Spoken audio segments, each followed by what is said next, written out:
नमस्कार दोस्तों, स्वागत है आपका एक बार फिर चैनल मूक्स में। आज दोस्तों हम बनाने जा रहे हैं 3060 टी की एक छोटी सीरीज जिसके अंदर टोटल 3 कार्ड होंगे। हालांकि मैंने अपने पिछली वीडियो के अंदर काफ़ी बार ये बताया हुआ कि एडिक कैसे बनाते हैं और कैसे माइनिंग करते हैं, लेकिन इस वीडियो के अंदर हम एलेजर कार्ड का यूज़ करने जा रहे हैं, यानी कि लो हैशरेट वाले कार्ड का। और आपको पता ही होगा कि अभी जितने भी माइनर्स हम लोग यूज़ कर रहे हैं उसके अंदर एलेजर कार्ड भी अनलॉक हो जाते हैं। और अभी तकरीबन 80% अनलॉक हुए हैं कार्ड। तो 80% अनलॉक के बाद में 3060 टी कार्ड कितनी हैशरेट देता है और क्या है उसकी प्रोबेबिलिटी, तो सारी चीज़ें हम इस वीडियो के अंदर देखेंगे। अगर कुछ छूट जाता है तो मेरी प्रीवियस वीडियोस के अंदर आप देख के ये सारी चीज़ें समझ सकते हैं। तो सबसे पहले हम देखते हैं सामान के अंदर सबसे पहले हम लेते हैं मदरबोर्ड, MSI का B450 मदरबोर्ड, और इसके अंदर टोटल 6 पीसेस स्लॉट आ रहे हैं। और ये मदरबोर्ड आपको 6 कार्ड तक सपोर्ट कर लेगा। और PCI एक्सटेंडर अगर आप लगाते हो 2 कार्ड और एक्स्ट्रा सपोर्ट करेगा, यानी कि 8 कार्ड तक ये मदरबोर्ड आपको सपोर्ट कर सकता है। दूसरा, हम इसमें 3 कार्ड यूज़ कर रहे हैं, 3 LHR कार्ड यूज़ कर रहे हैं 3060 टी के। ये कलरफुल कंपनी के कार्ड है। बाज़ार के अंदर आपको ये अभी 55,000 के आसपास की रेंज में आपको ये मिल जाएगा। मदरबोर्ड आपको 8,000, 8,500, 9,000 तक आपको ये मिल जाता है। और ये 3 कार्ड हम यूज़ कर रहे हैं।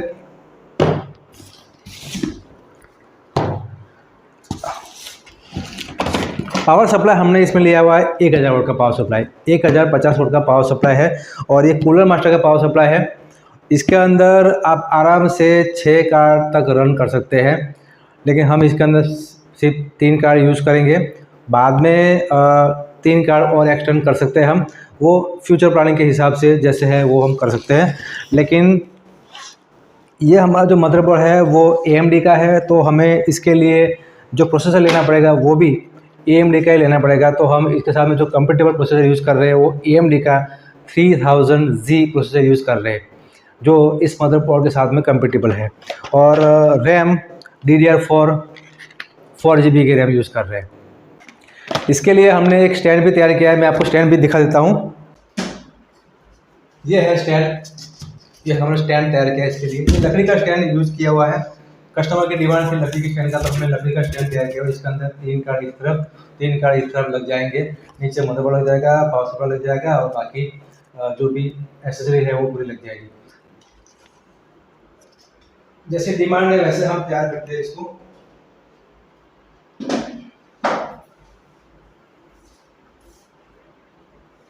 तो अभी हम स्टेप बाय स्टेप चलते हैं कि कैसे हमने अपने एडिक स्टैक के ऊपर सारा सामान इंस्टॉल करना है और कैसे अपनी माइनिंग स्टार्ट करनी है। सबसे पहले हम अपने मदरबोर्ड को देख लेते हैं।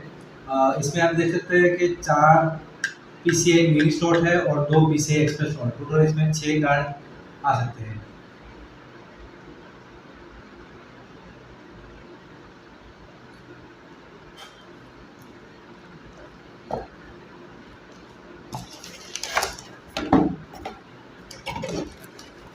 हम प्रोसेसर फिट करेंगे इसके अंदर। मैं खोल लेता हूँ अपने प्रोसेसर को।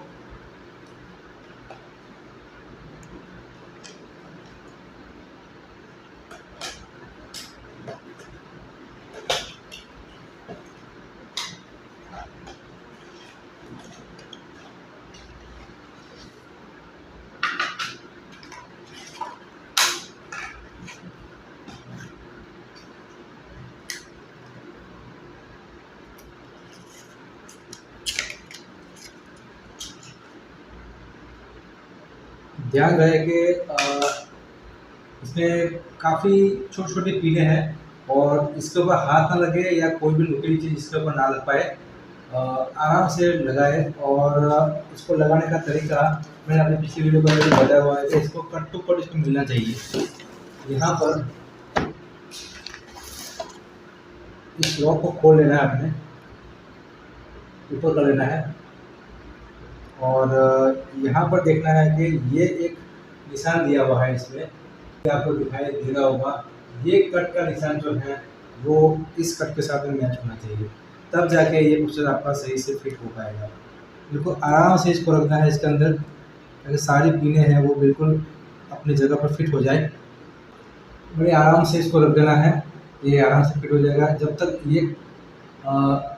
ये पिन खड़ी होगी तभी जाके ये बैठेगा, अदरवाइज ये नहीं बैठ पाएगा। एएमडी के प्रोसेसर के अंदर पिन्स होती है, और अगर इंटेल के मदरबोर्ड होते हैं उसमें मदरबोर्ड के अंदर पिन्स होती है। तो एएमडी की यही एक ड्रॉबैक है जो मुझे अच्छा नहीं लग रहा है। यहाँ लॉक हो गया। अभी हम फिट करेंगे अपना सीपीयू का फैन।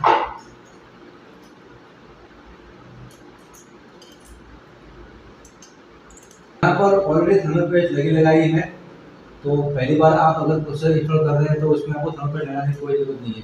लेकिन हाँ, अगर आप कभी रिपेयरिंग कर रहे हैं या प्रोसेसर को आपने खोला है या चेंज किया है, तब जाके आपको इसमें थर्मल पेस्ट दोबारा लगाने की ज़रूरत पड़ सकती है। तो इसमें लगे लगाए ये थर्मल पेस्ट है, तो मैं डायरेक्टली इसको फिट कर देता हूँ। ध्यान रहे ये इस तरीके से फिट हो ताकि लॉक इसको दोनों तरफ लॉक हो जाए। तो पहले इस तरफ लॉक को फंसा देना है,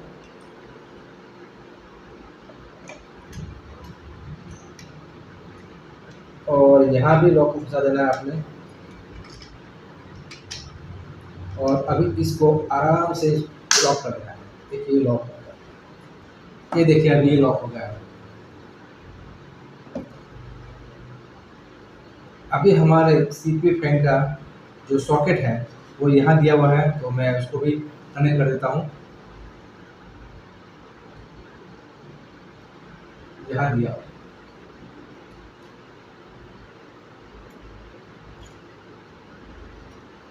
अभी बारी आती है हमारे रैम की।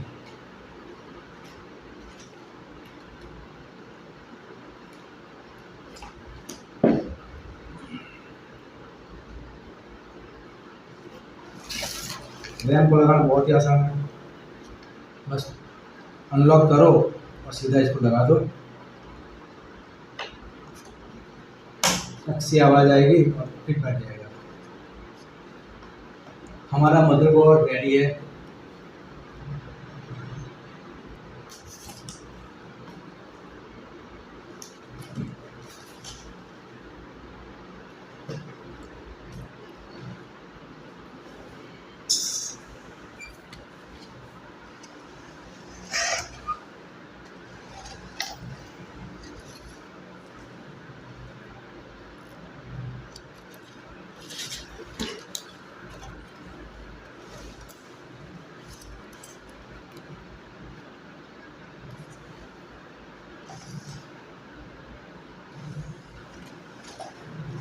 आप चाहे तो अपने मदरबोर्ड को नट बोल्ट की मदद से कर सकते हैं।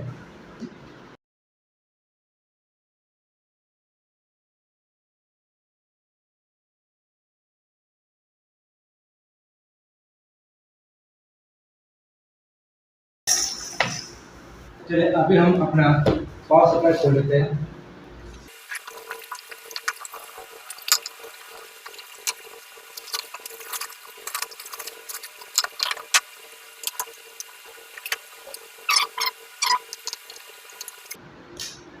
टोटल 3 कार्ड हमें लगाना है, तो 3 PCI केबल लगाएंगे। सबसे पहले हम अपना 24 पिन का ATX केबल लगाएंगे।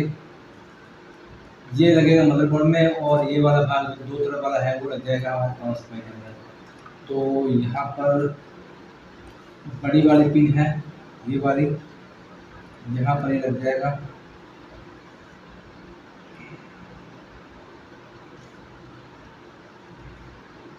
इसके साथ वाली ये पिन है वो इसके बगल में लग जाएगी।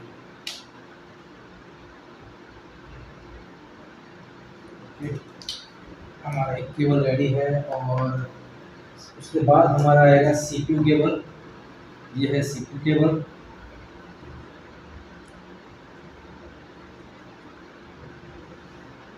CPU के लिए यहाँ पर आप देखते हैं जो भी PCI केबल के पोर्ट है उसी में आप इसको डाल सकते हैं। तो मैं यहाँ इसको डाल देता हूँ। उसके बाद अभी हमारे आते हैं PCI केबल्स। ये रहे हमारे PCI केबल हम 3 लगाएंगे, क्योंकि हम इसमें 3 कार्ड लगाने वाले हैं। तो 6+2 वाले यहाँ पर है, और ये आपका डायरेक्टली लग जाएगा आपके पावर सप्लाई के अंदर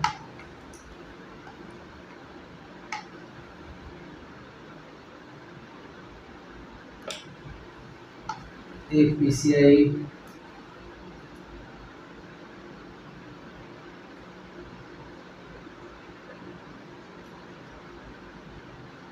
ये दूसरा पीसीआई केबल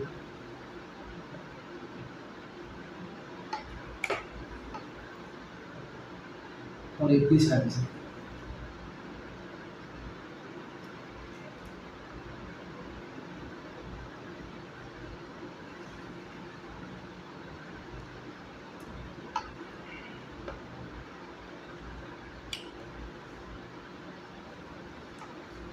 तीन हो गए हमारे पीसीआई, एक हो गया सीपीयू और एक हो गया एटीएस। अभी हम लगाते हैं अपने साटा केबल। साटा केबल हम इसमें यूज़ करेंगे सिर्फ दो, क्योंकि हम तीन का लगाए, दो साटा केबल बहुत है हमारे लिए। ये रहा साटा केबल, तीन केबल इस्तेमाल की जरूरत नहीं है। वापस करूँगा,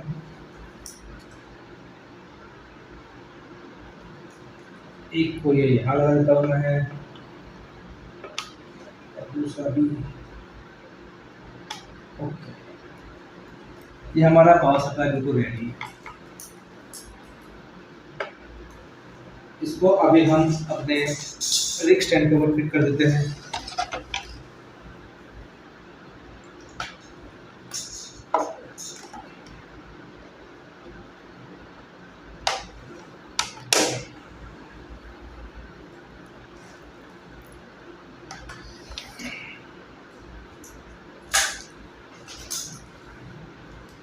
सबसे पहले हम लगाएंगे अपना 24 पिन का एटीएक्स केबल, जो कि यहाँ लग जाएगा, मदरबोर्ड की इस तरफ लग जाएगा।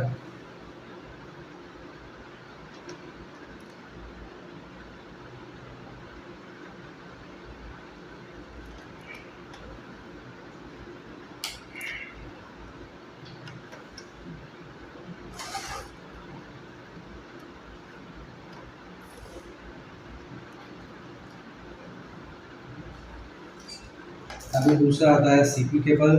सीपी केबल इस कोने में है, तो हम इसको यहाँ लगा देंगे।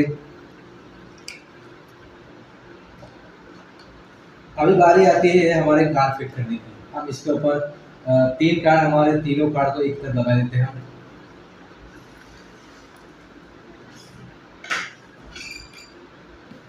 कार्ड को हम खोल लेते हैं।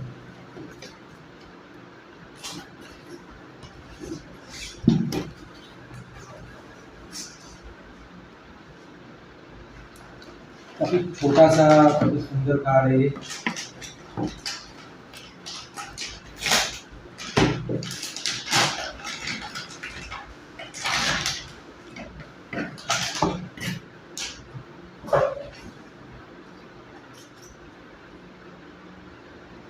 TI कलरफुल 8 GB का कार्ड है।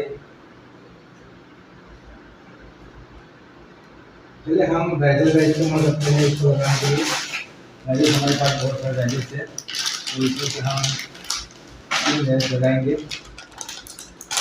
वैजल लगाने से मैंने आपको पहले भी बता चुका हूँ मैं कैसे लगाना है इसको।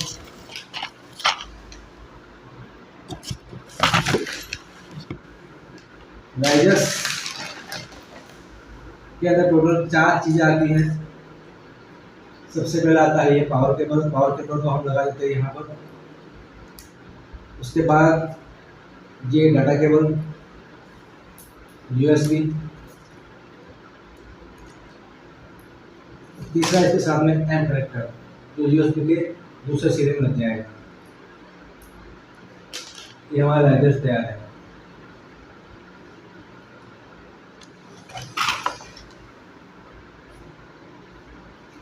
अभी हम अपने कार्ड को राइजर के ऊपर फिट कर देते हैं।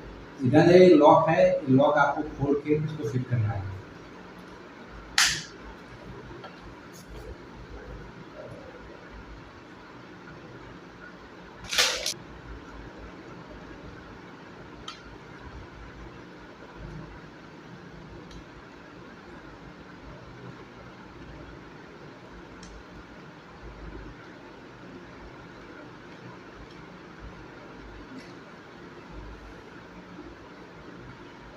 और अभी हमने सिर्फ एक कार्ड लगा के हम इसको टेस्ट करेंगे और सबसे पहले इसकी हम बायो सेटिंग करेंगे।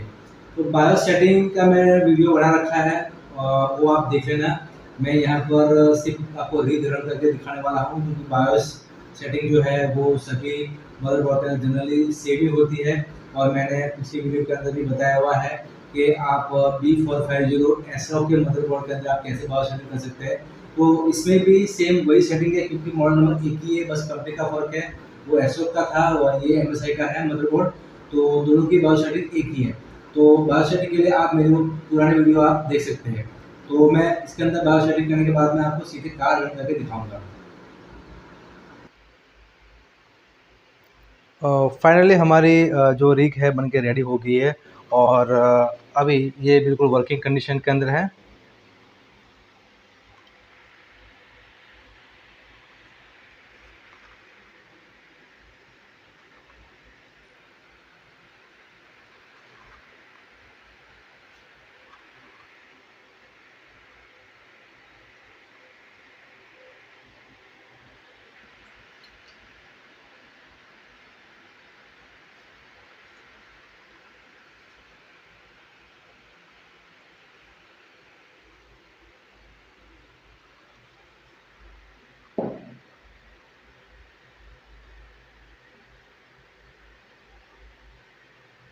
आप देख सकते हैं अभी टेम्परेचर भी 60 डिग्री से नीचे ही है और जो हैशरेट बन के आ रही है वो 46.74 मेगाहर्ट्ज़ पर कार्ड आ रही है और टोटल हैशरेट आ रही है 140.34 मेगाहर्ट्ज़। एक्चुअली हमने जो माइनर यूज़ किया है वो फोनिक्स माइनर यूज़ किया हुआ है और फोनिक्स माइनर के ऊपर अभी LHR जो है वो तकरीबन 80% अनलॉक हुआ है। उसका कैलिब्रेशन 80% होने के कारण यहाँ पर हैशरेट हमें 46.71 और 47 मेगाहर्ट्ज़ तक भी मिल जाती है पर कार्ड। तो अभी जो हमने रिग बिल्ड देखा वो मैंने 4 महीने पहले शूट किया था। उस टाइम में जो कार्ड थे, जितने भी LHR कार्ड थे वो 80% कैलिब्रेट हुए थे, तो उस टाइम में उसकी हैशरेट थी वो 47 48 मेगाहर्ट्ज़ तक मिलती थी। लेकिन आज की डेट के अंदर आपको पता है कि जितने भी LHR कार्ड है वो सब के सब किसी भी माइनिंग सॉफ्टवेयर के ऊपर फुल्ली अनलॉक हो चुके हैं, यानी फुल्ली कैलिब्रेटेड हो चुके हैं। तो ऐसे में आज की डेट के अंदर पर कार्ड, इस कार्ड की बात कर रहा हूँ मैं, 3060 Ti कार्ड की हैशरेट जो है वो 60 से ऊपर आ रही है। इनकी 60 मेगाहर्ट्ज़ की हैशरेट आजकल 100% कैलिब्रेशन के बाद आती है। तो जब आप माइनिंग रिग अपने स्टार्ट करेंगे तो 5 मिनट या 10 मिनट तक आपको थोड़ा कम हैशरेट दिखाएगा।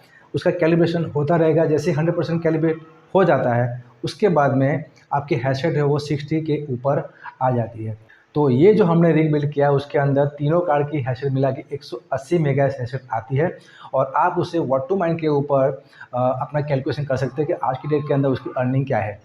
अर्निंग के बारे में आपको ज़्यादा नहीं बताऊंगा, क्योंकि अर्निंग आपके मार्केट के ऊपर डिपेंड है। मार्केट ज़्यादा वोलेटाइल आजकल चल रहा है और काफ़ी हाई से काफ़ी नीचे आया हुआ मार्केट है, तो आज की डेट के अंदर अर्निंग कम है। लेकिन हाँ, अगर आप इसको होल्ड करते हैं या आप इसको स्टेकिंग में लगाते हैं, जो भी आपकी माइनिंग की अर्निंग आती है उसको, या फिर उसको आप अपने कुछ स्ट्रेटेजी से मैनेज करते हैं, तो ये अर्निंग कुछ अरसे बाद, कुछ दिनों बाद ये आपकी अर्निंग बढ़ सकती है। और होल्ड करते हैं तभी भी आपकी जब प्राइस बढ़ेगी तब उसको आप बेचते हैं तो आपको ज़्यादा फ़ायदा मिलेगा। दोस्तों वीडियो के अंदर इतना ही, मिलते हैं नेक्स्ट वीडियो के अंदर, तब तक के दोस्तों जय हिंद।